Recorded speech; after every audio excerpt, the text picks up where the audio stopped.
एक लड़की अपने पसंद के लड़के से शादी करना चाहती थी, लेकिन कहीं रिश्तेदार नाराज ना हो जाएं, इसलिए लड़की के पिता ने अपनी बेटी को उसके पसंद के लड़के से शादी करने से मना कर दिया।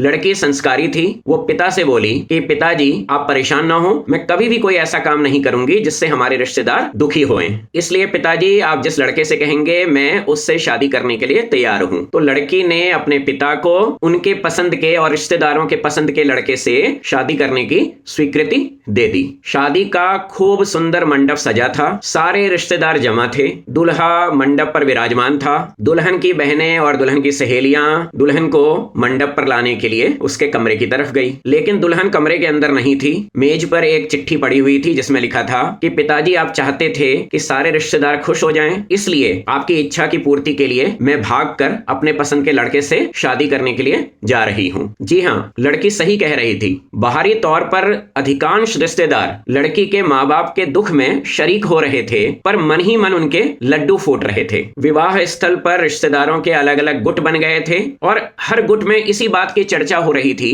कि भाई हम तो पहले से ही जानते थे कि इस लड़की में कैसे लक्षण हैं। रिश्तेदार बहुत दुखी मन से, माफ कीजिएगा, बहुत दुखी फेक चेहरे से स्टार्टर्स का मजा ले रहे थे, लेकिन कुछ रिश्तेदार वाकई बहुत दुखी थे और वे चुपके चुपके मेन कोर्स का भी मजा लेने लगे थे, क्योंकि वे लड़की के माँ बाप को शगुन का लिफाफा दे चुके थे। दोस्तों, ईर्ष्या करना, जेलसी करना मनुष्य की एक सामाजिक प्राकृतिक प्रवृत्ति है और रिश्तेदार भी समाज के ही अंग हैं। तो पता नहीं क्यों हम उनसे आवश्यकता से अधिक उम्मीद बांध लेते हैं और हम समाज के लिए और समाज के ऐसे रिश्तेदारों को खुश करने के लिए अपनी जिंदगी के बड़े से बड़े निर्णय ले लेते हैं, जैसे हमें क्या पढ़ाई करनी है, हमें क्या नौकरी करनी है, हमें किस तरीके का घर लेना है, हमें किस तरीके की कार लेनी है, और यहाँ तक कि मरने के बाद 13वीं में भी मेन्यू ऐसा ही रखने की कोशिश करते हैं ताकि हमारे रिश्तेदार खुश रहें। बहुत थोड़े से रिश्तेदार अच्छे भी होते हैं, लेकिन ध्यान रखिएगा, जो बहुत थोड़े से रिश्तेदार अच्छे हैं वो इसलिए अच्छे नहीं है कि वो रिश्तेदार हैं, वो इसलिए अच्छे हैं कि वो अच्छे इंसान हैं। तो दोस्तों ध्यान रखिएगा